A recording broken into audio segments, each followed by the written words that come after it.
All right, we're going to sort this out. This is my first time trying out StreamYard, going live. The whole idea here is I want to, create videos every single week, but all of that's really one-way communication, and I'd love the opportunity every now and then to hop on and just hold open office hours and be able to, have conversations and chat with you wherever you're at. So if you're around, feel free to click the link over in the comment, the live chat, and we'll start talking. All right, let's see. I still don't see a way. That's strange. I found the toggle and clicked it. It said you should be able to. Oh, there it is. All right. I had to, when I went out and came back in, when you jump, I had to re-click the toggle. But we're here. We did it. So what does that mean for you, Paul? Well, hang on. I'll make it mean something right now.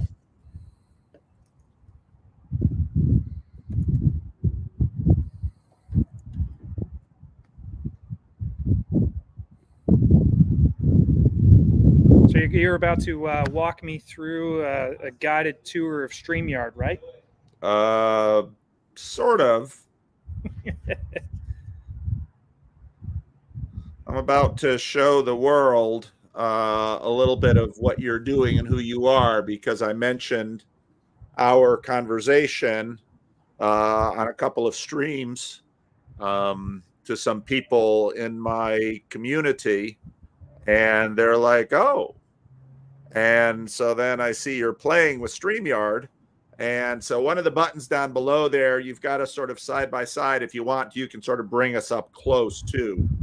There's a little button where you can, there you go. Oh, yeah, fancy. Nice close up on your face. Right. Well, why don't, Corey, why don't we talk a little bit about your story? What led to you having a YouTube channel that is Redeemer Online Church, and what on earth are you trying to do with it?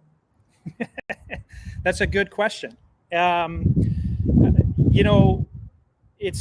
was started by a friend of mine when his church went all online for COVID. They started producing videos instead of having in-person services. And then shortly, right before they were about to go back to in-person, he reached out to me and said, hey, we're going to go back to in-person, but there are some people who have connected with us online who are just never going to come in person, but they find connecting to this digital version meaningful and valuable. Would you be willing to come? It was pitched to me to come provide pastoral support, which I did, and it became a sort of little experimental digital church plant. And from there, I started, I've planted an in-person church in the past. My desire is still just to help people understand and practice the Christian faith. I've noticed, and I don't have a full breadth on the internet, but I've noticed that a lot of the way Christianity gets talked about on the internet it's either, we were talking about this the other day, it's either conspiracy theory or it's just all a toilet to culture war stuff. And I wanted to present a Christianity that was just common and helpful, that would actually work in your life. And I wanted especially to target people who are interested in that, but are no longer interested in the institutional church. For whatever reason, they just can't get on board with the church. And I know the conventional church has a desire to figure out how to speak to culture. And I see Redeemer Online as being a way to help with that without having all of the hangups with the physical brick and mortar version. Okay. What are you doing right now?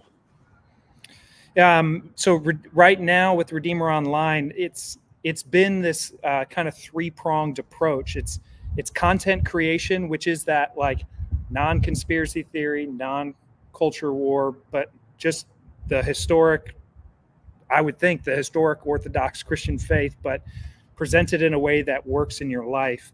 And then I invite people to have one-on-one conversations with me, like discipleship conversations we would use in the church world, right? But sometimes this takes on less of a didactic, I have all the answers and I'm going to give them to you. And it ends up taking on more of a like spiritual coaching approach. What do you want to learn? Where do you want to go? What's getting in the way of that? And how can I help you explore those areas? And then from that, the idea was maybe some of those folks who have entered into that one-on-one discipling conversation with me, some of them may want to start living these practices that we talk about with other people in their own area. And so we started thinking about, like, okay, what would it look like to plant, house churches or just small communities of people who are committed to these practices of faith that actually benefit their lives. And especially, hopefully, in a way that meets people where they're at, that the conventional church just isn't able to do. So that's kind of what I'm doing right now. Okay. Let me see what I can do here. I'm going to drop the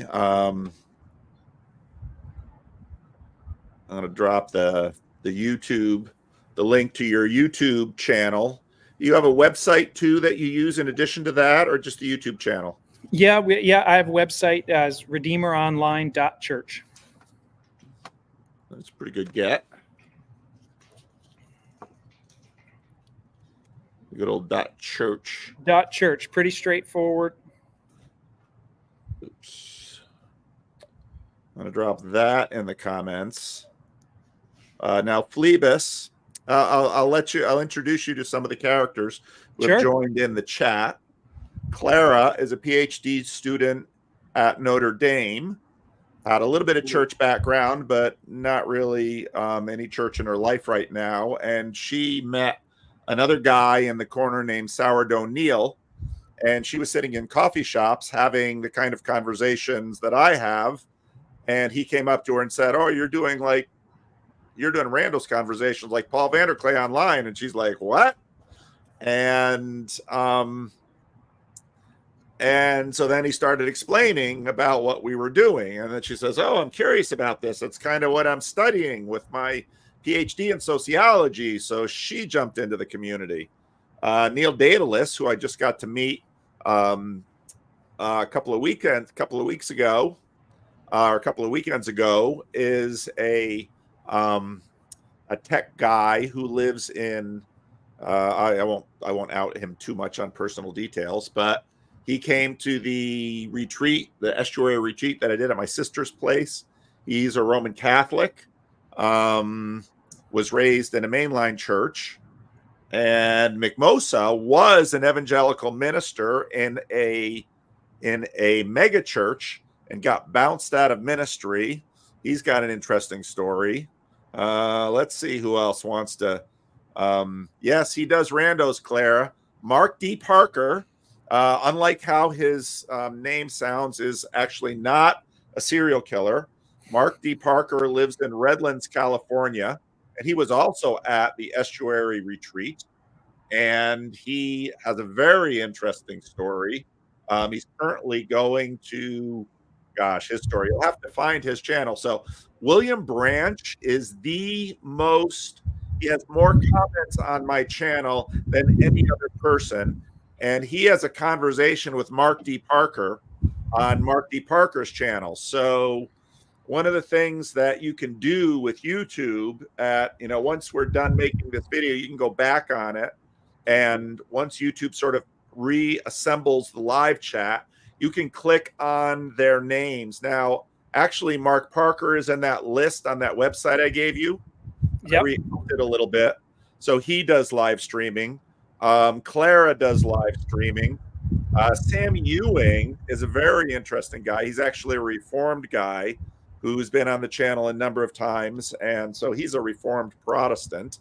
That's so far who showed up in the what we tend to call the hive mind, and that was from Grim Grizz. And so Amanda is a local around here, and she wonders what she scrolled into. Now, what you scrolled into was I had this conversation with Corey a couple of days ago, and he was talking about it was so funny because he was telling me about how he's starting this thing, and he says, "Yeah, but I'm having a little trouble getting traction of people wanting to talk to me online." And I said, "Oh, wow. Do I have the people for you?" And yeah, Doc doesn't do the online thing. So, so Corey, tell us a little bit about. So Phoebus is a Canadian who grew up CRC. Okay. See, and again, what's beautiful about the corner is that what I wanted from day one is that all of these names of people that come on, I know their stories, even just a little bit. Some of them I have met in person, and I've been developing relationships with all these people. Yeah, the Dutch are here. The Dutch are here indeed. So, Corey, why don't tell me about the home you grew up in? That's always my first question in a Randall's conversation. Sure. Sure. I didn't expect us to have a randos conversation. This truly is random. I'm not prepared for this, but yeah, let's go for it. Yeah. Oh, All I'm right. supposed to be writing my sermon, so I can't go too long. But Yeah. And I'm supposed to be editing the sermon video, so I'll be around for a little bit longer. But all right. So the house I grew up in, I would say a Christian Reformed church household in Southern Ontario. My mom was the church organist, and my dad was a faithful attender. And by that, I mean, when mom left first thing in the morning, and the house was my four brothers and I and my dad would put on Raise a Little Hell, and we'd all rock out while we cleaned up dishes and whatnot, and then hopped into our giant Chevy Beauville van and got dragged to church, where we sat dutifully in a pew, not hopefully out of the reach of my dad, with his long arm on the back of the pew behind each of us. Um, and that was my sort of growing up church experience. When I turned, I think about like 14 or 15, I found church very boring and thought I could maybe play a part in making it at least more interesting for myself. So I started learning to play guitar, and my mom brought me in to do music with her at church. We had a great mother-son band going. Um, then I got some other young people involved playing music and whatnot. Anyway, you didn't ask about church, but I grew up. So my dad was he started out as a produce manager in a grocery store, and that meant all of us boys, there's five of us, we all ended up getting part-time jobs in grocery stores by the time we were 12 or 13 years old. Some of my brothers still do that, work in grocery store business. Um, what else about my house growing up? Every summer, what town in Canada? St. Catharines, Ontario. All right. So just like 5 minutes down the highway from Niagara Falls. Okay. Now you got into the ministry, or did you go to Redeemer? I did. Yeah. Yeah. I went to Redeemer. I tried to get it into Brock, but to become a teacher, but my grades weren't good enough to get into their teaching program. And my understanding was that if you paid tuition, you could go to Redeemer. And I went there still with the thought of like I would be a teacher. And then I started getting involved in some ministry stuff, and it's one of those things where you feel like you catch a wave and things go really well, and you think, wow, maybe this is what I'm made for. And so, well, what was your first call into ministry like?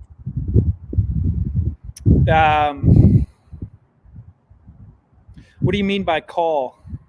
Well, what was your first gig in professional ministry?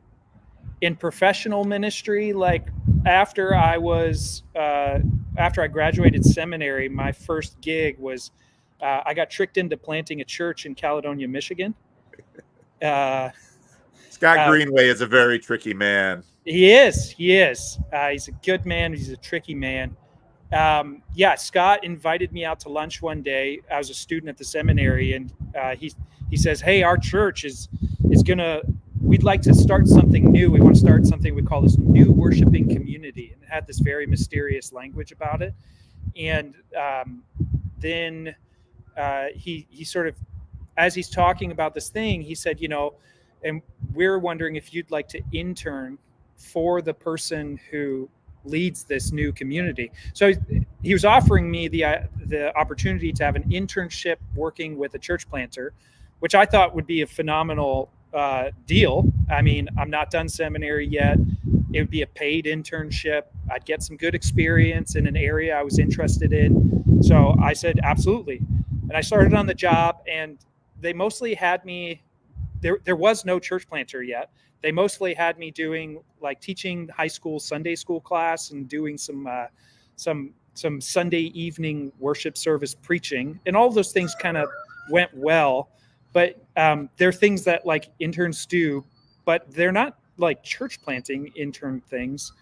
And so about 6 months in, I remember sitting down with Scott and one of the administrators, Sue, and I was like, where's the guy? Where's the guy you guys said that I would intern for? And Scott was like, well, we're kind of thinking you'd be the guy. And that was how I got tricked into planting a church. And so they basically gave me a blank slate and said, what would you do if you could do anything? And we went on quite the adventure there. Clara wants to know about your call to ministry. Tell me about that. Ooh. Let's do like little vignettes. When I was like 2 or 3 years old, I was the kid in church who stood up on the pew when the pastor or the priest like does the blessing, and they raise their hands. And in our church, everybody like look away as soon as it happens. That was just, I don't know, that was the formality of it. You bowed your head, you looked away, and the pastor raised their hands. But for whatever reason, I guess I would stand up on the pew and raise my hands back at him. And my mom says that like because of that, she always knew that I was supposed to do ministry. Then when I started getting involved, like I said, doing music and stuff at church, I always had this little connection to church through music. When I went to college, I didn't really plug in anywhere for church. And a friend of mine, we started playing music together, and he was like, hey, you should come play music for this show we're doing. And turned out the show was just a midweek church service. And that just got me more involved in that. I was doing a bunch of church music stuff. And one of my mentors said, hey, you should get involved in youth ministry. And so I did that. And we were on a mission trip, and I was sitting with students, just like sort of walking with them through their experience of being on the mission trip. And by the end of the trip, of just talking through matters of faith and service with them, I felt this like strong sense, like, I think that I'm made for this. And, I think in the Reformed tradition, we talk about the inner sense of the call and the outer sense. That was my inner sense of call. And the outer was like everyone around me was affirming this. Like, yeah, you're made for this. Mentors would be encouraging me to like not stop at full-time youth ministry, but to continue on to seminary, consider being a pastor of a church. So that was like some quick little vignettes of my call. Okay. What Sferen G, yes, I am having this Bridge of Meaning Discord Q&A tomorrow morning, 10 to noon, as usual. This is an extra stream I saw Corey playing around with StreamYard, and I know he needs a little help getting introduced to the TLC. And because we didn't record our initial conversation, I knew I would have to do something at some point. And so while he was online, I thought, oh gosh, there's no better way than to just do it right now. So we've been talking about his call. You can go back and catch up and watch the whole thing and see what we've been talking about. What year were you ordained? 2016. 2016. Okay. Yep. 2016. And who currently holds your credential? Redeemer Christian Reformed Church in Sarnia, Ontario. And for, everybody's new to my face, I live just outside of Memphis, Tennessee. So that's a fun long distance ordination relationship. Well, that's super interesting. We'll have to hear about more about that, but probably another time. Let's see. So yeah, I don't know how much time you have, or if you want to drop a link so that other people can jump in and ask questions if they have them. Sure. So if you copy and paste that link back in the comments section, I can also try to get it so that it goes. Is it this? Should I just repost the link into the comments? Yes, repost the link. And if you have access, it's a little trickier to pin it. You can't really pin it from StreamYard.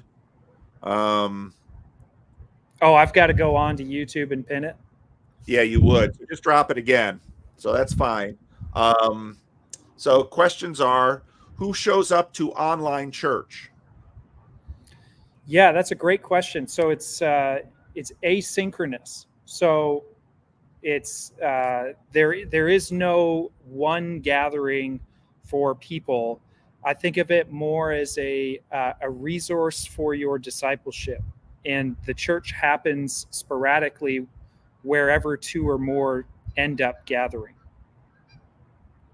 Okay. Just looking for that. Where's the coffee in online church? Where's the coffee in online? Is that what you said? Where's the coffee in online? That's what church? Clara wants to know. Oh, Clara, you got to bring the coffee. Sounds like you like to hang out in coffee shops, so that's good. She does. She does. Nobody wants to jump in here, huh? I think they were sort of answering. You know Nate Van Dennen?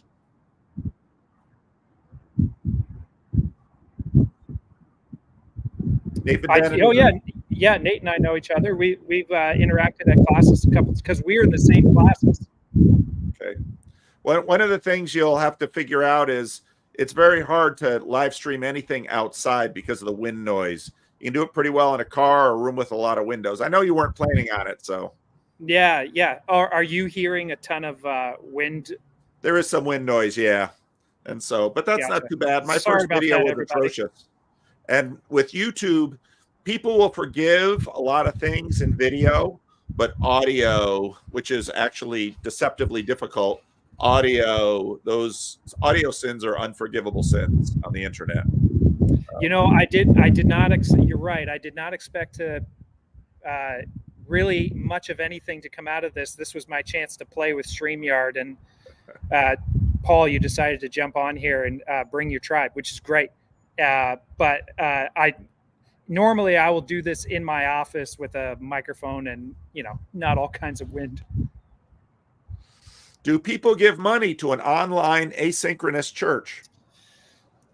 Some people do. If the mission of it is to help people understand and practice their faith, especially if they don't go to church. And so if you find it helpful, some people find it helpful for that in their own life, and there are a few people who give.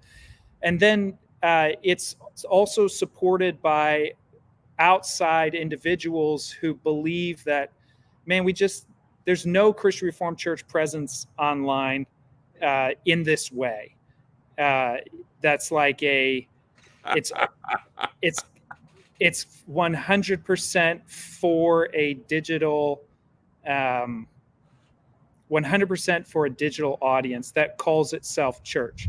And there are a few that are like kind of playing around, at least that I've been connected to. Like I said, I don't have a handle of the entire internet, obviously, but so some people are who feel like, hey, this is worth investing in. There's outside investment in it. Okay. So you have support in your ministry.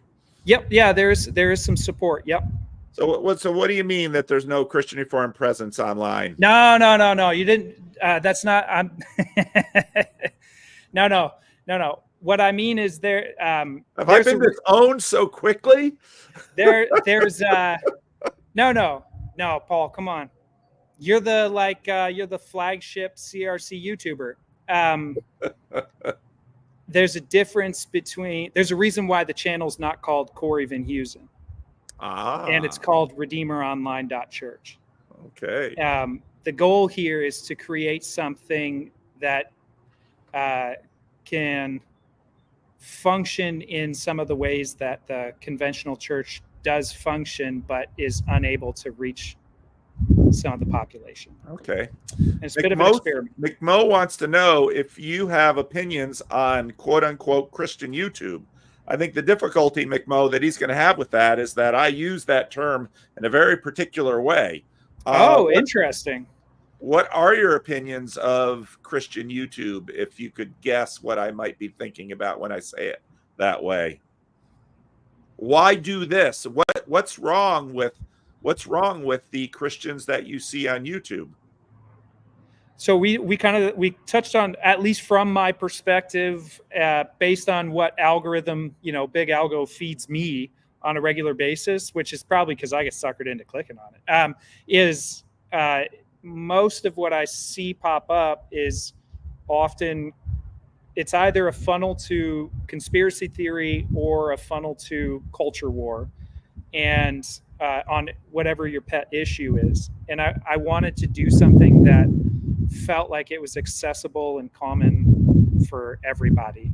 Now I know at least some of the members of our community are going to take offense at the way you sort of dismiss conspiracy theory, but we'll leave that one there. Have you ever worked for an American intelligence organization? I didn't see that question pop up. No, but I need to ask. Oh no, I haven't. Do you have a Canadian passport? I have a Canadian passport. I'm not an American citizen, although I'm considering just going ahead and ditching my green card renewal and going for citizenship instead. But that's getting tossed around up here. Okay. Have you ever been invited to the exclusive Justin Trudeau late night parties? No. Can you still get into Canada, or have they banned you? Oh, okay. You can still get into Canada. Yeah. Oh yeah. Yeah. I wanted to make sure about that. We're going back for Christmas. Okay. Have you ever heard of Jordan Peterson? Yeah, of course. Yes. All right. Why Memphis, Tennessee? My wife is a postdoc researcher at St. Jude Children's Research Hospital. So she's got her PhD in stem cell biology, and she works in a lab that's trying to improve the bone marrow transplant process. How sure are you that your wife will still want to be married to you when she makes way more money than you do? Oh, I'm banking on that. Absolutely. She knew what she got into when she married a minister. I joined the short line in career day, as one of my friends used to say, and it was a mistake on the money front. Yeah. Absolutely. Well, unless anybody wants to jump in, this is sort of your last chance. I see Mark D. Parker's trying to jump in. Oh, let him in. All right. There you go. I tried to help this along, but I was getting an Ahama treatment. Or you I'm have so no idea sorry. what that means, but it means something. it's so much coded language in all of this space. So I feel like I'm in a different country with a different language. It's going to take me a little while to learn it. Yeah, there's indeed, churchianity in churches, and here there's TLC speak online. And very quickly, if you have a community, the memes well up.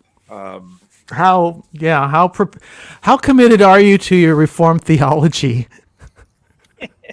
It's an important question if you're going to come into this place and try to start a church, I think.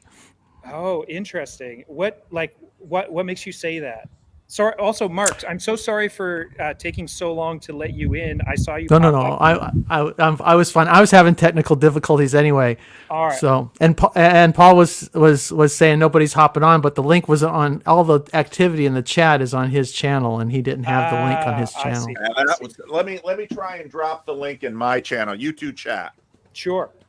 Well, it's just I think if you hang around this little corner with the flotilla of channels here, it's just diversity of opinion. Mm-hmm. And as Paul knows, it's like herding cats.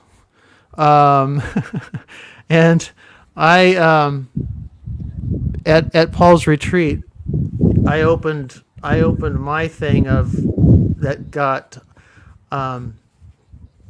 by simply saying, there's I've trying to convince you people of anything is like a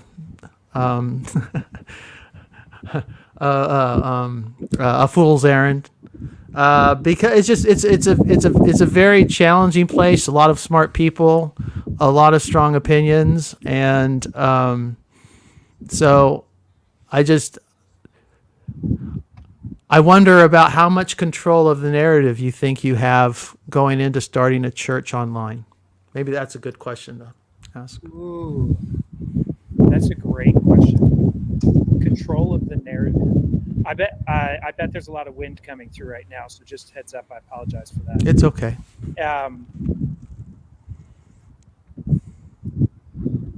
Oh, that's such a great question. One, I don't have any control of the narrative.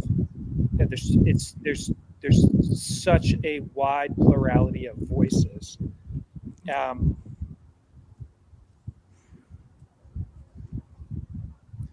Here's a thought that I've been sort of trying on lately, especially as I've been interacting with established churches who are considering supporting Redeemer Online, which there are some, believe it or not.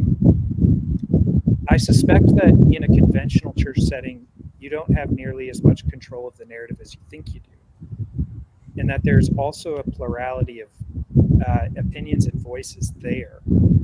You've got 1 hour once a week with these folks, and they're inundated in the other 167 hours with other messages and narratives. And they also participate in other messages and narratives that entire time as well.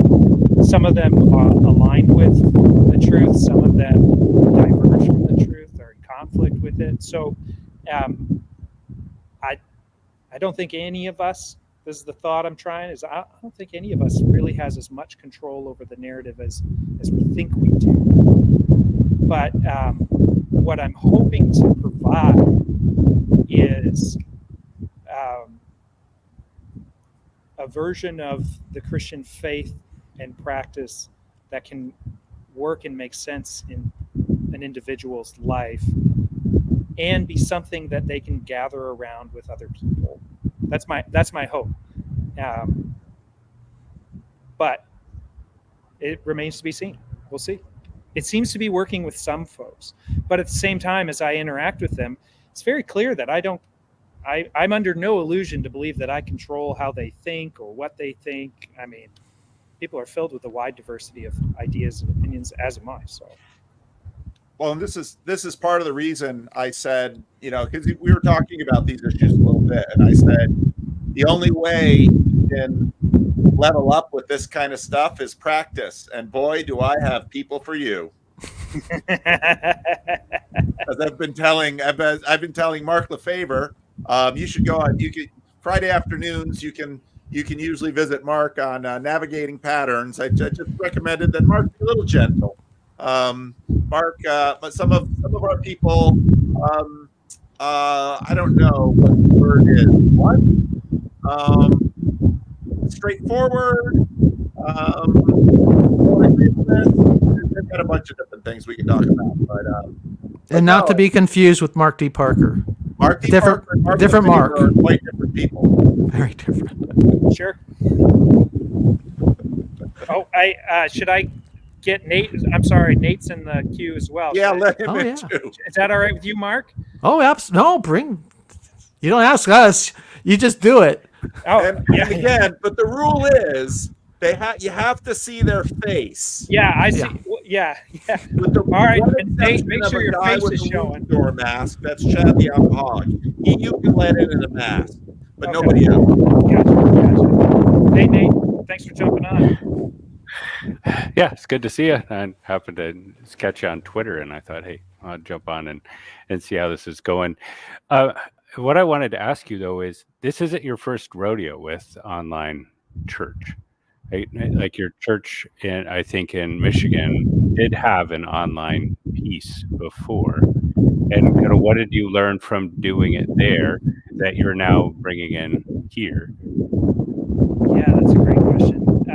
Thanks for bringing that up.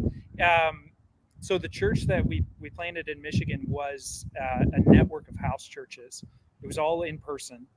And then but we made it very clear in the sort of ethos of the church that if you are a part of us, you're in one of we call them house gatherings.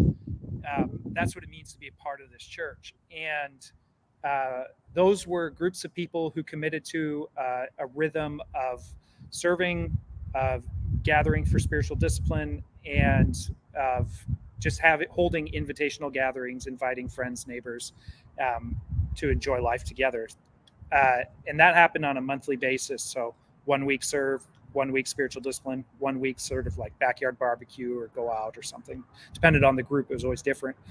And then on Sunday mornings, started Saturday nights, but then shifted to Sunday mornings in a local bar. We would bring those gatherings together, and we'd have like your normal church service, only there were beer taps in the back. And eventually we outgrew that space and we moved into a rental hall. And that was, then it started feeling like the word people used was real church. And right around that time, we started really rolling on, screaming towards real church DNA, and COVID hit, and we weren't allowed to meet, and our groups, for the most part, could continue meeting because they were under whatever the number restriction was.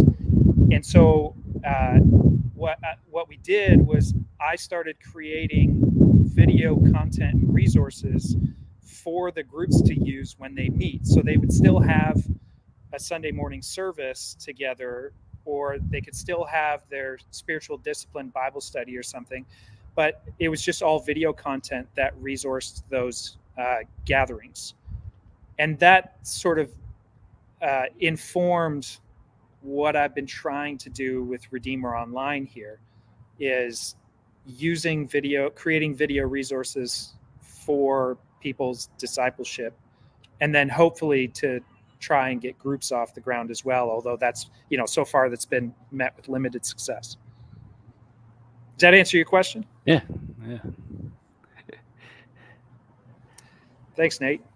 Yeah, you can boot me off now and give the spot to somebody else. But I was just curious about that, because you're in some respects you're doing something new, but in some respects I think you're still trying to feel this out. Like, how's this go? And I mean, Paul's kind of figured out who his people are, so to speak. I think you're still trying to figure out who yours are. Like, it's still. Oh yeah. It's not entirely clear who the. That's part of. So the reason I reached out to Paul, actually, probably, I think initially I reached out to him in the spring or the summer, and I'd catch his videos and live streams every now and then, and I think I'd look at it and go, okay, he's having a different kind of digital interaction, and I want to learn from that. I'm having a lot of one-way conversations and then having like formal video calls with people one-on-one. And there's not a lot of group interaction like this. And so I wanted to learn about that because I felt like that was missing and was an opportunity for Redeemer Online to grow. But I think the more I do this, the more I open up. I'm thinking about just experimenting with open office hours.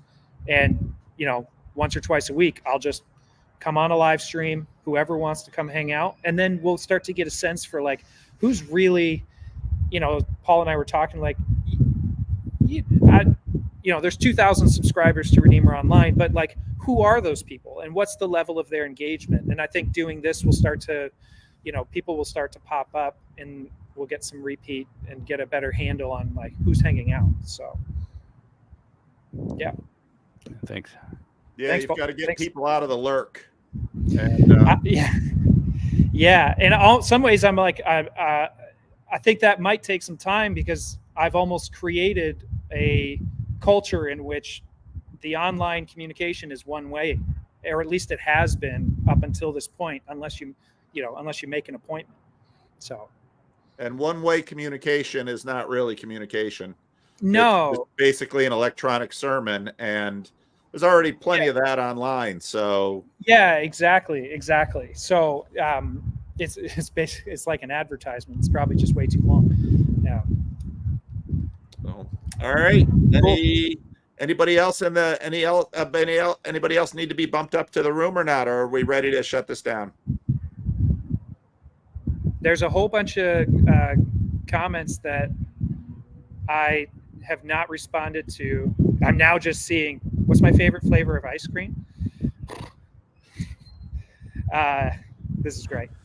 It's too revealing. Yes, you're absolutely right. Ice cream is too revealing. Obviously, it's chocolate chip cookie dough. So thanks for hanging out. It's great to meet you all. So Good to meet basically, I really like your online office hours. And when you decide to have them, let me know, and I'll post them on my little thing. I'm trying to do a little bit of more organization. I have, yeah. So that's when I say that, I trigger an entire thing in the thing. So I'll be careful with that. But which I don't want to get you roped into. But Yeah. So, Thank you, though, Paul. I really appreciate it. I appreciate your help with this too. Well, and now for those of you who are watching, I am live streaming tomorrow at 10 a.m. Pacific time, Friday, with the Bridges of Meaning question and answer, which I do the first Friday of the month. And if they're talking wrong on my questions, then there might be some open forum, open studio after that. But if you're interested in what Corey is doing, the name of his channel is let's see. I dropped this in it's Redeemer Online Church, and he's got a website which is, I'll drop that again so people can find it. And well, Corey, let me ask you, are you on Twitter? No, I've not ventured into Twitter. We got. All right, I'm not recommending it, but my question is, if someone wants, so in my corner, people often want to tell their stories, and now we've got a whole bunch of new people that they can talk to. But if someone wants to talk to you or contact you, how can they do that? What's the best way? All my information is on the website. It's on. I'm pretty sure my email address shows up on every single video, so it should be pretty easy to reach if you like. Okay, so redeemeronline.church is your website, and people can check that out. And so it's Corey. So for those of you who've heard me refer to this online pastor in the last couple of videos, this is the guy, and you can find him. And I told him that he should probably pop into live streams And again, if you start scheduling your own, and I love the online office hour framing, I think that's a good framing. Just start doing it regularly, and yeah, people will come. Great. Yeah. Thank you. All right. All right. Thanks, Take care, everybody. Nice Corey. to meet you all. See ya. Bye bye.